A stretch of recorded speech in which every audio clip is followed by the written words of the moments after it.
하시면 됩니다. 자, 주식 배당은 제가 몇 번 설명을 드렸기 때문에 간략하게 넘어가도록 하겠습니다. 그래서 이런 경우는 이제 주식 배당 이익 배당을 금전에 가림해서 새로 발행하는 되는 주식으로 배당을 하게 된다라고 하는 점. 그래서 이제 이러한 회사가 이렇게 자본 준금에서 빠져나갈 돈이 이익 배당만큼 빠져나갈 금액이 이만큼이 회사에 더 충전되어 있는 거죠. 그래서 회사가 자금 압박을 더 피할 수가 있고, 그 다음에 회사가 사업을 확장할 수 있다든지 그러한 경우에 할 수 있다라고 하는 점입니다. 자, 주식 배당의 본질은 주식 분할설이냐 이익 배당설이냐 이렇게 되는데, 통설은 주식 배당은 이익 배당설로 보고 있습니다. 아까 주식 분할설 뭐라고 했죠? 회사의 전체 자산은 똑같은데 주식 수만 늘어나기 때문에 이 한 주가 이렇게 두 주로 쪼개지는 것처럼 이렇게 주식이 어떻게 된다? 나눠졌다. 그래서 주식 분할설이다 라고 하는 겁니다. 주식 배당 요건은 배당 가능한 이익이 있어야 되겠죠. 당연히. 그 다음에 언제까지만? 주식 배당은 언제까지만? 어디까지만? 배당 가능한 이익의 몇 %까지만? 50%. 2분의 1까지만 하고. 그 다음에 주식을 배당하려면, 자, 정관에 우리 회사의 주식은 100만 주만 발행한다. 근데 이미 주식이 100만 주가 발행이 되어 있습니다. 그러면 이 주식 배당 할 수 있을까요? 없을까요? 못합니다. 이걸 어떻게 돼요? 정관을 변경해야 됩니다. 어떻게? 200만 주로 변경하고 그 중에서 할 수 있겠죠. 그렇죠? 근데 현재 이 정관상 미발행 수권 주식, 우리 수권 자본제도라고 몇 번을 말씀드렸습니다. 그래서 회사의 정관에서 미발행 주식, 아직 발행되지 않은 주식, 잔여 주식이 남아있을 때만 가능하다는 것. 그 다음에 주주총회에서 보통결의. 이건 뭐예요? 결국은 재무제표 승인이잖아요. 그렇죠? 재무제표 승인에 의해서 아까 이익잉여금 처분계산서가 있었잖아요. 거기에서 이익잉여금을 어떻게 처분할 것인지에 관한 그러한 것이 주주총회 안건이 상정이 되면 주주총회에서 그거를 땡땡땡 하고 하면 됩니다. 만약에 주주총회에서 변경이 가능하다고 해서 안 가능해서 가능하다고 그랬죠. 그래서 50 현금 50% 주식 이렇게 되는데 주주총회에서 주식을 하지 말고 전액 현금으로 해라. 결의할 수 있을까요? 없을까요? 가능하겠죠? 그래서 가능합니다. 그래서 이 주총회 보통 결의에서 확정이 된다라고 하는 점. 그 다음에 이제, 주식 배당이 결정이 되겠죠? 이익잉여금 처분 계산서 방금 설명드렸고요. 이익잉여금 처분 계산서의 내용을 기재해서 이사의 승인 및 주총 승인 결의를 받아라. 주총회 결의를 받아라. 그 다음에 효력 발생일은 주총회 종결일. 그 다음에 주식 배당의 통지 공고, 주주 명부상 주주 등에 대한 통지 및 무기명 주주에 대한 공고. 알고 있는 주주에 대해서는 통지, 모르는 주주는 공고. 그렇죠? 신주를 이제 발행하겠죠. 그러면은 발행을 하고 발행가액은 얼마? 주식의 권면액 얼마로? 5,000원으로 한다. 액면가가 5,000원이면 5,000원. 액면가가 한 주에 100원이면 얼마로? 100원으로 그만큼 배당하고 또 미발행 주식 범위 내에서만 한다는 건 당연한 얘기고요. 그 다음에 이거는 자본이 증가가 됐습니까? 안 됐습니까? 증가가 되겠죠. 자, 정관의 액면가 5,000원. 그 다음에 주식 수 예컨대 10,000주. 이게 두 개 곱하면 뭐가 된다? 자본이 된다고 했습니다. 근데 주식 수가 늘어났어 안 늘어났어요? 늘어났죠? 주식 배당하면서 이게 증가가 되기 때문에 이것을 변경 등기해야 된다. 신주 발행 효과 요거는 이미 이번 시간도 설명을 드렸고 지난 시간에도 이미 설명을 다 드렸습니다. 그래서 이런 경우는 주총 결의가 있을 때는 주총이 종결할 때 그런 경우는 다 이때 그때부터 신주가 되고 조금 전에 설명드린 주주총회가 종결한 때 속하는 영업연도의 직전 영업연도 말이 주주가 된 것으로도 할 수 있다. 그래서 이런 경우는 또 이 주식 통지에 대해서는 알고 있는 주주에 대해서는 통지를 하고 모르는 주주에 대해서는 공고를 하고 그 다음에 주식 배당하면 자본이 증가한다. 그래서 뭐 해야 된다? 변경 등기해야 된다. 등록질은 당연히 신주에 미치고 이미지는 학설에 미치는지 안 미치는 데서 학설에 대립하고 있다. 자, 이게 무슨 소리냐면 등록질이 뭐죠? 등록질? 주주 명부에다가 이렇게 주식에나 주주 명부에다가 이렇게 이 사람에 대해서 소유자가 누구고 질권자가 누구다 이렇게 표시하는 겁니다. 그러면 당연히 여기에 질권자에게 주식이 만약에 여기다가 이 주식 한 주에 대해서 이 주식 10주에 대해서 이게 한 주가 배정됐다. 그러면 이 한 주에 대해서도 질권이 어떻게 된다? 그대로 내려온다. 라고 하는 점입니다. 이게 뭐냐면 질권의 물상대성이라고 아까 설명을 드렸습니다. 자기 주식은 이제 학설이 나는데 전면적 휴지설, 배당이 인정이 안 된다고 하고 아니면 의결권만 휴지되고 배당은 인정해주는 일면적 휴지설로 나눠져 있습니다. 이익배당 효과에서는 이익배당의 경우는 당연무효고 소급표와 무관하게 항상 뭐 해야 된다? 반환해줘야 된다라고 하는 겁니다. 그래서 이익배당은 반환해주고 주식배당은 어떻게 하냐. 자, 이익배당은 현금을 받아가지고 현금을 갖고 있다가 현금으로 다시 반환하는 건 문제가 없죠. 근데 주식은 이미 이렇게 주식을 발행했다가 이 주식이 어떻게 돼요? 유통됐죠. A에서 B로 갔습니다. B에서 C로 갔습니다. 계속 이렇게 돌아다닌 거예요, 주식이. 그럼 이 주식은 어떻게 할 거냐? 이런 경우에 이 주식배당의 경우에 이것을 유효설과 무효설로 나눠져 있는데 여러분들은 이 학설을 유효설 뭐냐면 주식배당은 유효한 것이다. 따라서 주식배당을 다시 환수할 수는 없다. 라고 하는 겁니다. 왜냐하면 그 주식배당 하는 거는 돈을 받고 한 게 아니기 때문에 결국은 회사 재산이 유출된 게 아니기 때문에 뭐 문제가 없는 거 아니냐. 아니다. 그거는 실제로 납입을 안 하고 주식을 받은 것과 동일한 효과가 있다. 위법한 거기 때문에 그렇습니다. 배당을 하면 안 되는데도 불구하고 배당을 가능한 것처럼 주식을 배당해 준 것은 문제가 있다라고 하는 겁니다. 그래서 이런 거는 무효설 이렇게 나눠져 있습니다. 그 다음에 채권자 이익 반환 청구 가능성에 대해서 이 이익 배당에 대해서는 반환 청구가 가능하고 주식 배당은 규정이 없다. 이럴 때 긍정설과 부정설이 있는데 어떠냐 이럴 때는 방금 설명한 것처럼 그 주식이 유효설이냐 무효설에 따라 달라집니다. 그래서 주식 배당 했을 경우에 거기에 대해서 반환 청구가 가능하냐. 그래서 이 긍정설은 주식 배당도 이익 배당하고 똑같은 거기 때문에 이익 배당에 반환 청구 규정이 있기 때문에 역시 주식 배당의 경우에도 반환 청구가 인정이 되어야 된다. 그 다음에 이익 없는 이익 배당은 자본 충실을 저해하여 채권자를 해야 하기 때문에 역시 반환돼야 된다라고 하는 점이 긍정설이고 부정설은 회사의 재산이 유출되지 아니하지 않느냐. 그래서 회사의 채권자에게 손해가 없다. 어차피 회사의 돈이 밖으로 나간 게 아니고 주식으로 나간 거기 때문에 돈이 빠져나간 게 아니기 때문에 문제가 없다. 왜냐하면 회사가 망하게 되면 누가 먼저 변제를 받죠? 채권자가 먼저 변제를 받고 그 나머지 돈이 있으면 나머지 돈에 대해서 주주들이 주식 수익에 비례해서 권리를 갖습니다. 그게 뭐죠? 우리 주주의 권리 배웠죠. 그게 뭐죠? 자녀재산 분배 청구권이죠. 회사가 망했을 때 주주가 갖는 권리. 그럴 때 자, 채권자가 항상 먼저 갖습니다. 채권자가 갖기 때문에 주식수가 몇 개로 늘어나든 얼마가 많이 늘어나든 항상 회사 채권자가 먼저 배당을 재산에 대해서 먼저 청구를 하고 나머지가 있을 때 주주들이 가져가기 때문에 주식수가 아무리 늘어났다 할지라도 결국 회사 채권자한테는 손해가 났다 안 났다. 따라서 그러한 것은 반환 청구를 인정할 필요가 없다라고 보는 게 부정설. 아니다. 반환 청구를 인정해야 된다라고 하는 거죠.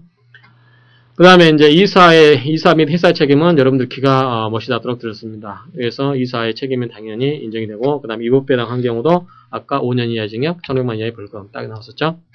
자, 건설이자 배당에서 자세히 나오는데, 자, 철도, 운하, 발전, 조선 등과 같이 개업을 위하여 상당한 시일을 요하는 사업에 경영을 목적으로 하는 회사가 이러한 건설기간 동안 이익이 없을 경우에도 일정한 엄격한 조건하에서 주주에게 이자를 배당하는 거. 자, 여기서 건설이자 배당에 관해서 여러분들이 꼭 기억하셔야 될 게 뭐냐면, 자, 아까 학설은 배웠습니다. 건설이자 배당이라는 게, 자, 자본 환급이냐. 자, 이익이 없음에도 불구하고 기존의 자본을 돌려주는 것 때문에 자본 환급으로 보는 것과 아니다. 이익을 먼저 배당을 하고 나중에 메꿔 넣는 거기 때문에 이건 이익으로 받는다라고 배웠고요. 그 다음에, 요거는 이제 학설에 관한 설명이고, 그 다음에, 이거는, 회사의 설립을 용이하기 위해서, 마련된 제도다라고 설명을 드렸습니다. 자, 이 요건 중에서 여러분들이 기억하셔야 될 게, 자, 사업의 성질이 회사 성립 후 2년 이상, 그 영업 개시가 불가능해야 됩니다. 건설이자 배당을 아무 때나 하는 게 아니고 영업 개시가 2년 내에 불가능할 것 요건입니다. 이 부분을 이제 여기서 공부하셔야 됩니다. 그 다음에 원시정관으로 배당할 주식수, 배당기간, 배당률을 정해야 됩니다. 원시정관입니다. 회사가 처음에 설립할 때 그 원시정관에 이게 정해져 있어야 됩니다. 자, 이 두 가지 요건이 있었죠? 이 두 가지 요건이 있었는데 만약에 2년, 그러니까 원시정관에서 기간을 정했는데 기간 전이라도 영업을 전부 개시한 경우, 아까 영업 개시 전이라고 했죠. 영업 개시를 하지 않았을 때만 지급하는 거기 때문에 기간 전이라 할지라도 영업 개시가 이루어졌으면 이 건설이자 배당을 하면 안 되는 거죠. 왜냐하면 영업을 개시했으면 영업의 이익에 따라서 배당을 하는 게 맞고, 그 다음에 기간을 정해놨지만 기간이 무한정 인정해 줄 것이냐, 그건 아니고 기간을 정해놓은 기간 동안만 인정해 주기 때문에 기간이 경과한 후에는 건설 이자를 배당을 해줘서는 안 된다. 그래서 자, 건설 이자 배당 기간을 정해놓은 경우, 기간을 경과한 경우 안 됩니다. 그 다음에 영업을 기간 전이라도 전부 개시한 경우 안 된다라고 하는 겁니다. 그 다음에 정관의 규정은 법원의 인가를 받아야 된다. 그렇죠? 왜냐하면 회사에 자본금을 해할 수 있는 부분입니다. 그래서 회사에 자본금을 해할 수 있는 경우는 항상 뭐다? 법원의 관여를 받는다. 그렇죠? 법원의 인가를 받는다. 법원의 인가 받는 게 또 뭐가 있었죠? 자본 감소. 그렇죠? 할인 발행. 주식의 할인 발행이 있죠? 할인 발행이 있고 자본 감소. 이런 경우에 법원의 인가가 필요하다고. 왜? 자본의 원칙을 해할 수 있기 때문에 그렇습니다. 마찬가지로 건설이자 배당도 당장 이익이 없는데 배당해 주는 거기 때문에 역시 법원의 인가를 받도록 하고 있다는 거. 그 다음에 법원의 인가를 받지 못하면 효력이 없고, 그 다음에 정관 변경 시 법원의 인가를, 역시 처음에 이렇게 법원의 입맛에 맞게 잘 해놨다가 나중에 이제 인가를 받고 나서 정관을 변경했습니다. 자, 3년 동안만 건설이자 배당했는데 10년 동안 하겠다. 그건 뭐예요? 눈 가리고 앙하는 격이죠. 그래서 이러한 경우 정관을 변경하는 경우에도 역시 법원의 인가를 받도록 하고 있고, 이러한 사항들은 어떻게 된다? 주식 청약서에다 기재를 하고 등기를 해야만 된다. 그래서 여러분들이 건설이자 배당 관련해서는 요건을 이 부분에서는 정확하게 이해를 하시기 바랍니다. 자, 주주 평등의 원칙에 따라서 배당을 하는데 주주는 결산기에 당연히 회사에 대해서 구체적인 건설이자 배당 청구를 취득하게 된다. 이연자산으로 처리한다. 그 다음에 개업 후 연 6분 이상의 이익을 배당할 때는 그 초과한 금액을 생각한다. 효과. 만약에 건설이자 배당을 위법하게 배당을 했었다. 어떤 효과가 있냐? 자, 규정이 없으므로 위법한 이익배당에 대해서 위법한 이익배당에 준해서 처리한다. 왜냐하면 건설이자에 위법배당한 경우는 규정이 없기 때문에 위법한 이익배당에 준해서 처리한다. 무효이며 주주에 대해서 부당이득 반환 청구가 가능하다. 그쵸? 이익배당할 때 부당이득 반환 청구 가능했죠. 자, 주식배당에서는 어떻게 했다? 주식배당에서는 유효설, 무효설 나눠져 있었죠. 그때 이익배당 같은 경우는 규정에 의해서 부당이득 반환 청구권이 인정이 된다. 주식배당 같은 경우는 이익배당강에서 반환 청구를 할 수 있다라는 규정이 있다 없다? 규정이 없다. 그래서 이때 이거를 반환 청구가 가능하냐 불가능하냐에 대해서 학설이 대립되고 있다. 조금 전에 공부하셨습니다. 이사의 회사나 제3자에 대한 손해배상 책임이 있는 건 당연한 거고요. 그 다음에 신주 발행, 인자, 이런 경우는 신주 발행 무효 소를 유추 적용할 수도 있을 거고, 그 다음에 이런 경우에 납입한 금액에 반환 의무는 없다라고 하는 점 넘어가시면 되고, 그 다음에 이번 이렇게 이제 회사 여러 가지 재무제표라든가 격리에 관련된, 회계에 관련된 여러 가지 서류가 있습니다. 그러면 이러한 서류들을 열람할 수 있거나 뜯어볼 수 있어야 되죠. 그래서 이러한 서류들을 볼 수 있는 권리, 그게 뭐냐면 주주의 격리 감독라는 타이틀에서 영업이 이루어지고 있습니다. 첫 번째, 주주의 재무제표 영업보고서 및 감사보고서의 열람권. 감사보고서는 누가 썼죠? 감사가 썼죠. 그 다음에 영업보고서, 재무제표. 자, 2사, 재무제표 및 그 부속명세서 영업보고서 및 감사보고서를 정기총회 해일의 1주간 전부터, 아까 나왔었죠? 1주간 전부터 본점에 5년간, 그 등본을 지점에 3년간 비치해서 누가 봐야 된다? 주주가 볼 수 있게 해라. 그 말입니다. 자, 주주는 영업시간 내 언제든지 볼 수 있고, 그 다음에 비용을 지급하고 등본이나 처분을 교부를 청구할 수 있는 거고, 이 권리는 회사 채권자도 인정이 됩니다. 그렇죠? 왜냐하면 회사 채권자는 회사에 남겨져 있는 재산, 자본금이라든가 여러 가지 회사의 재산을 보고 거래를 하는데 그 재산을 가지고 몰래 이익배당한다든지 그래버리면 안 되잖아요. 그래서 회사 채권자를 해야 할 수 있기 때문에 이런 경우도 회사 채권자에게도 이러한 권리가 인정이 된다. 회계장부 열람권입니다. 두 번째. 네, 이제 위에 재무제표 이런 거는 영업보고서 이런 거는 굉장히 이렇게 하나로 연결되면 하나로 토탈로 나와 있습니다. 세세한 내역을 볼 수가 없어요. 세세한 내역을 볼 수 없기 때문에 좀 더 구체적으로 세세한 내역을 보고 싶다. 주주가. 그러한 경우에 어떤 권리가 인정되냐. 그래서 인정되는 게 회계장부 열람권이 되겠습니다. 그래서 간접적인 정보. 이게 뭐냐면 재무제표가 간접적인 정보죠. 왜냐하면 결과만 나타나기 때문에 그렇습니다. 총체적으로 결과만 딱 얼마라고 나오기 때문에 간접적인 정보에 불구하고 분식의 가능성. 얼마든지 조작이 가능한 거죠. 그래서 그러한 가능성이 있기 때문에 재무제표를 열람하고도 그 실정을 충분히 파악할 수 없는 경우는 다시 회계장부를 서면으로 청구해서 열람 등사할 수 있다. 근데 이거 무조건 인정해주면 안 되겠죠. 그렇죠? 그래서 이거 무엇보다 3%의 소수주주권만 인정을 해주고 있습니다. 그리고 뭘 해야 된다? 이유를 붙여야 됩니다. 내가 어떠한 이유 하에서 당신의 회사의 회계 관련 서류를 열람하고자 한다. 또는 등사하고자 한다. 이렇게 이유를 붙여야 되는데 회사가 봤을 때 그 사람이 그 이유 붙인 게 부당함을 증명하지 못하면 당연히 응해야 되는 거죠. 근데 만약에 회사가 당신의 그 요구는 굉장히 부당하다, 악의 소지가 있다, 아니면 우리 회사의 영업기밀과 관련되어 있다, 그러한 경우는 거절할 수 있다라고 하는 겁니다. 그 다음에 검사인을 통한 회사의 업무 및 재산상태 조사권. 자, 회사의 업무 집행에 관해서 부정행위라든가 법령 정관에 위반한 중대한 사실이 있음을 의심할 사유가 있을 때는 발행 주식 총수의 100분의 3, 즉 3% 이상의 소수주주는 회사의 업무와 재산상태를 검사하기 위해서 법원에 누구를? 검사인의 선임을 선고할 수 있다. 검사인의 선임을 청구할 수 있음. 회사의 업무와 재산 상태를 조사하고 그 결과를 법원에 보고를 하게 됩니다. 검사인은 자, 조사를 하고 법원에 보고를 하고, 법원은 이거 좀 문제가 있네 라고 느꼈을 때 이거 주주들한테 알려줄 필요가 있다. 그래서 주주들이 주인한테 알려줘서 주주들로 하여금 의사결정을 하게 할 필요가 있다. 그럴 경우는 주주총회 소집을 명할 수가 있습니다. 그래서 이런 경우에 검사에는 조사보고서를 주주총회에다 제출을 하게끔 됩니다. 그 다음에 회사의 개선 관련해서 이제 여러 가지 기타 규정이 있는데, 회사의 이익 공유 금지. 자, 주주의 권리 행사와 관련한 재산상 이익 공유를 금지하는 규정을 두고 있습니다. 이거는 저번에 제가 설명을 드렸습니다. 어디서 설명을 드렸을까요? 주주총회에 관련해서 설명을 드렸습니다. 총회권이라고 설명을 드렸죠? 총회권. 그래서 주식을 몇 주 갖고 있지 않으면서, 심지어는 한 주 갖고 있으면서 주총장에 나갑니다. 주총장에 나가면 옛날 같은 거예요. 우산도 주고 무슨 선물도 막 싸줍니다. 바리바리. 근데 지금 이런 거 합니까? 안 합니까? 못 합니다. 또 주총장에서 막 난동을 피웁니다. 막 의사 발행하겠다고 해가지고 굉장히 바람에 이 사람을 뭐 선물 줘서 내보냅니다. 근데 이런 거는 가능하다 불가능하다, 이것 때문에 안 된다라고 제가 이미 말씀을 드렸습니다. 그래서 이익공유 금지 규정을 두고 있다.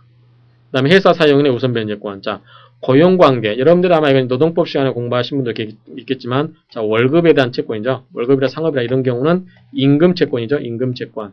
이런 거는 무엇보다 항상 우선한다. 질권이나 저당권에 우선하는 게 원칙이다.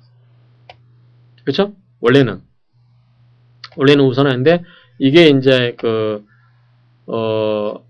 아마 이 회사의 사용인 우선 변제권 관련해서는 상법에서는 이거를 제한을 하고 있습니다. 회사법에서는. 그래서 여러분들이 아마 그 채권 변제 관련해 가지고 가장 우선적으로 받은 게 3달치 임금인가요? 이런 식으로 아마 노동법을 공부하시면 아실 겁니다. 민사소송법과 관련해서는 이런 경우는 임금 채권 3개월분 먼저 주고, 그 다음에 회사의 채권 뭐 여러 가지 있는데, 기본적으로 이런 경우는 회사의 저당권에 우선하지 못한다라고 하는 점, 이런 게 있습니다. 자, 이건 관련해서 좀 더 여러분들 이해를 느껴서 부연 설명하면 어떤 게 있냐면, 요즘에 전세금을 반환 못 받는 경우가 있죠. 어떤 경우냐면, 자, 등기부 등본을 떼보니까 이때 아파트가 10억짜리였습니다.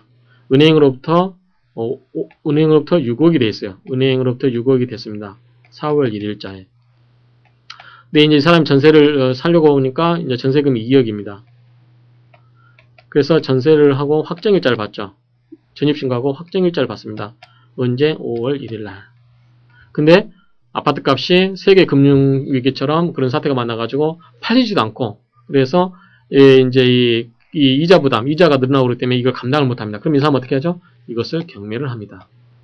경매 낙찰율이 요즘 예컨대 50% 정도 된다고 하면, 50%로 낙찰한다는 건 시가의 50억이죠. 50%니까 얼마죠? 5억에 낙찰이 됐습니다. 그러면 자, 6억을 다 변제 받았습니까? 못 받았습니까? 못 받았습니다. 못 받았죠? 그러면은 이 사람한테 갈 돈이 있어요? 없어요? 없습니다. 왜? 5월 1일이기 때문에. 만약 이 사람이 3월 31일이었다. 그러면 이 사람은 2억한테 먼저 가고 나머지 3억을 가지고 이 사람들이 비율대로 나눠 먹습니다. 그런데 아쉽게도 이 4월 1일 날 먼저 저당이 잡혀 있습니다. 은행으로부터 저당이 잡혀져 있기 때문에 이보다 기간이 늦은 일은 우선 임차인은 변제를 받지 못한다. 이러한 원리로 여러분들이 이해를 하시면 무난하겠습니다. 그래서 임금, 회사 사용인의 우선 변제권이 인정이 되지만 이미 질권이나 저당권은 여러분들은 대항하지 못한다라고 하는 점입니다. 그래서 지금까지 여러분들이 회사의 계산 규정을 많이 배웠습니다. 그래서 회사 계산 규정은 크게 여러 이해관계자에게 회사 계산의 투명성, 즉 재무구조의 건전성을 담보하기 위해서 하는 건데, 특히 회사 채권자 밀접한 관련이 있고, 그 다음에 주주가 회사의 재산을 야금야금 곶감 빼먹듯이 간 빼먹듯이 빼먹지 못하게끔, 그래서 회사의 그 안전장치를 보호하고 있다. 왜? 회사의 재산은 그 주식회사에 있어서의 유한책임 원칙에 의해서 회사의 재산만이 유일하게 담보가 되기 때문에 그 계산을 정확하게 강요하고 있다. 그래서 회사법의 규정은 계산에 관한 규정은 강행법규고 강행법규에 위반한 어떠한 것도 무효다. 그래서 정관으로도 이것을 다르게 규정할 수 없다라고 정리할 수 있겠습니다. 그래서 크게 이 회사 계산과 관련해서는 회사의 재무 구조를 하기 위해서 이익 배당이라든가 여러 가지 경우에 회사의 돈이 외부로 쉽게 유출되는 것을 막고 있다. 엄격하게 통제하고 있다. 그리고 회사 채권자를 보호하기 위해서 여러 가지 규정들을 두고 있다. 이런 식으로 종합적으로 이해를 해주시기 바랍니다. 이상으로서 회사 계산에 관한 규정을 마치도록 하겠습니다. 수고하셨습니다.